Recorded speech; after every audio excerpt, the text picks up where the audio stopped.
अस्सलाम वालेकुम दोस्तों आज मोहब्बत का एक तिलस्म लाकर लेकर आया हूँ जो कि जलाने वाला है। लेकिन ये खाली कागज़ नहीं जलेगा, इसके साथ 3 अदद काली मिर्चें भी जलेंगी। ये काली मिर्च वाला मोहब्बत का संगदिल तावीज़ है जो आज मैं पेश करूँगा। और ये अमल आपने एक ही दिन करना है, लेकिन उससे पहले आपने ये इस तरह की एक तकोन बनानी है जैसे आपके सामने बनी हुई है।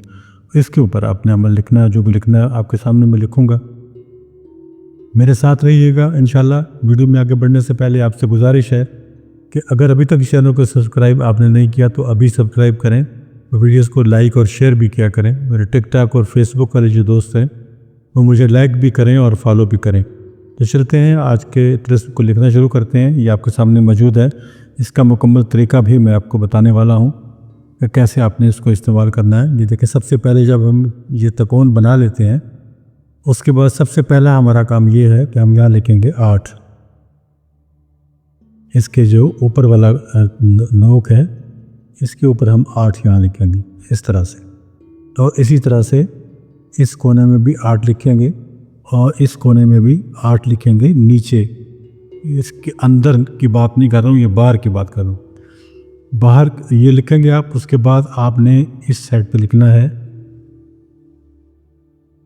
4 7 1 और इस साइड पे भी लिखना है 4 7 1 और नीचे भी आपने इसी फिगर को लिखना है जो मैं ऊपर आपको लिख के बता चुका हूँ, 4 7 1। अब आ जाएंगे अंदर। अब यहाँ नीचे इस जगह पे नीचे हम लिखेंगे 4 7 1 और ऊपर इसके लिखेंगे हम 5 2 और 0 यानी 520।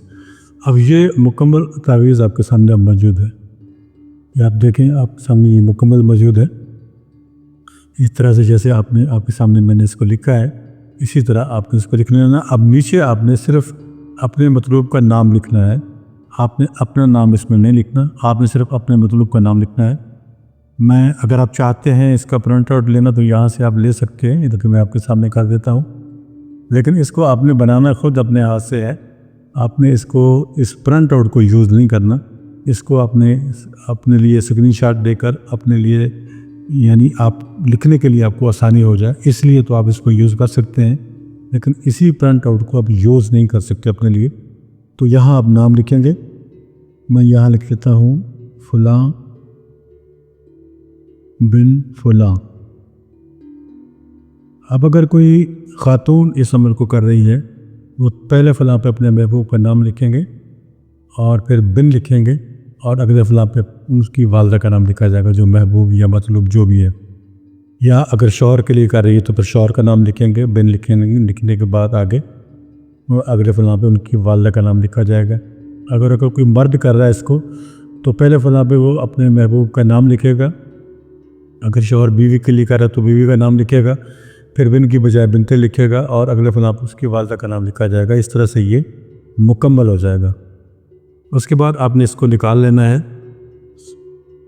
ये आपके पास तावीज़ तैयार है। उसके बाद आपको चाहिए 3 अदद काली मिर्चें। ये देखें, ये 3 अदद काली मिर्चें आपके सामने मौजूद हैं जो मैंने इस कागज़ पे रखी हैं। इस कागज़ की आपने अब पुड़िया सी बना लेनी है, जैसे आम पुड़िया बना जाती हो। वैसे फोल्ड करने की ज़रूरत नहीं जैसे तावीज़ को फोल्ड किया जाता है। इसकी वजह ये है कि इसको एज ए तावीज़ आपने यूज़ नहीं करना, आपने इसको जलाना है। तो आप इसकी इस तरह से पुड़िया सी बना लेंगे। इस तरह से कि मिर्चें इसके अंदर से बाहर न निकलने पाएँ जब तक ये जल ना जाए। तो इस तरह से आप इसको मोड़ लेंगे। मोड़ने के बाद आपका तावीज़ मुकम्मल हो गया। अब इसमें आपकी काली मिर्चें भी मौजूद हैं और ये सारा कुछ आपका मौजूद है। अब आपने इसको जलाना है। इसकी राख को आपने किसी बर्तन में संभाल लेना है। आप जलते हुए गैस के चूल्हे पर भी जला सकते हैं, या जैसे कोई चमचा होता है सुराखों वाला उसके ऊपर रख के गैस के चूल्हे पर रखेंगे तो ये जल जाएगा। नीचे से आग रोशन हो भी जल जाएगा मुकम्मल। और अपने तसल्ली करनी है कि जो काली मिर्चें आपने इसके अंदर डाली हैं वो नीचे कागज़ जलने के बाद नीचे ना गिर जाएं, वो उनको जलना चाहिए। उनके जलने की निशानी ये होगी कि जब वो काली मिर्च जलेगी तो लाल सुर्ख हो जाएगी, उसका मतलब ये है कि वो जल चुकी है। फिर जब वो आप उसको एक साइड पर रखेंगे, ठंडी हो जाएगी, तो आप ऐसे हाथ से उसको मलेंगे तो वो बुरबुरी हो जाएगी, खुद ब खुद राख की तरह बन जाएगी। तो ये आपका काम इस तरह से मुकम्मल होगा। अब वो मिर्चों की राख भी और इस कागज़ की राख को उठा लेना है आपने, किसी शापर में डाल लें, किसी चीज़ में डाल लें। घर से बाहर आपने किसी जगह पे उसको दफन कर देना है।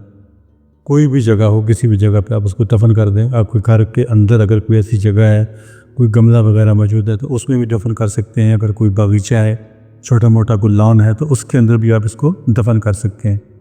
इजाज़त लेना आपकी इसके लिए ज़रूरी होगा। इजाज़त लेने के बाद ही आप इस अमल को करेंगे। और उसके अलावा एक मेरी रिक्वेस्ट होती है कि आप इसको जायज़ मकसद के लिए करेंगे। वैसे तो ये नाजायज़ के लिए भी किया जाता है और जायज़ के लिए भी किया जाता है, लेकिन मेरी रिक्वेस्ट ये है कि आप इसको जायज़ के लिए करेंगे। तो दोस्तों, ये थी हमारी आज की एक छोटी सी वीडियो जो आपके सामने पेश की गई। मैं उम्मीद करता हूँ कि आप इसको जायज़ के लिए करेंगे और इजाज़त लेकर करेंगे, और इंशाल्लाह आपका जो मसला है, जो मकसद है आपका, वो अल्लाह के हुक्म से हल होगा। मुझे दीजिए इजाज़त। इंशाल्लाह जल्द मुलाकात होती है एक और नई वीडियो में। अपना, अपने दोस्तों का, अपने अजीज़ व अकारिब का और अपने इर्द गिर्द के लोगों का रखिएगा ख्याल। खुदा हाफिज़।